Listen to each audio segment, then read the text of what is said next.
7 mois après le terrible accident provoqué par Pierre Palmade, nous assistons à de nouveaux rebondissements. Les résultats de 2 expertises menées afin de déterminer les circonstances du drame pourraient bouleverser l'affaire.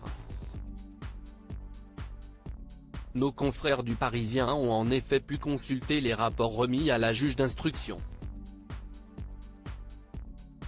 La première conclusion donne les détails sur les circonstances du décès du bébé de la passagère accidentée.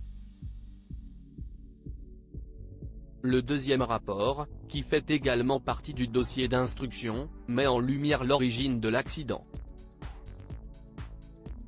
Il est fort probable que la qualification pénale des charges qui pèsent sur l'humoriste de 55 ans pourrait changer. Pierre Palmade @dr Une faute de conduite. Alors que Pierre Palmade était sous l'emprise de la drogue, il avait pris le volant le 10 février dernier. Le comédien avait alors provoqué un terrible accident faisant 3 blessés, un homme, son fils et sa belle-sœur. Mis en examen, le grand ami de Mireille Dumas a vu son contrôle judiciaire s'alléger au fil des mois. Paraît-il que son état de santé ne permettait d'ailleurs pas une détention provisoire.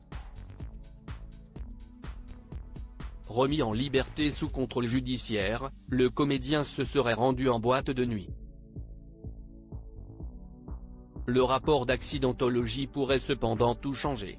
L'auteur des faits serait en effet le seul responsable. Autrement dit, le drame relève entièrement d'une faute humaine. Aucune anomalie technique n'a été constatée.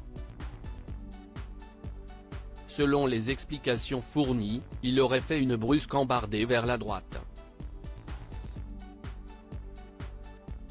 Avant de tenter de se repositionner, en vain. Pierre Palmade @dr Les charges contre Pierre Palmade pourraient être allégées. Malheureusement pour la famille des victimes, la juge d'instruction pourrait requalifier les faits de blessure involontaire au lieu d'homicide involontaire. La raison ? Selon une récente expertise médicale, le bébé de la passagère accidentée est décédé avant sa naissance.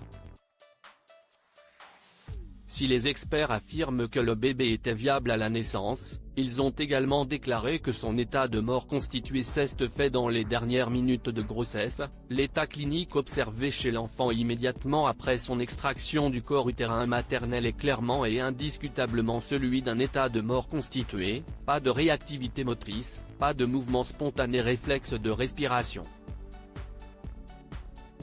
De par ce fait, celui-ci ne dispose pas d'une personnalité juridique. De ce fait, l'ancienne acolyte de Muriel Robin encourt une peine de prison entre 5 à 7 ans. Initialement, il risquait de passer plus de 10 ans derrière les barreaux.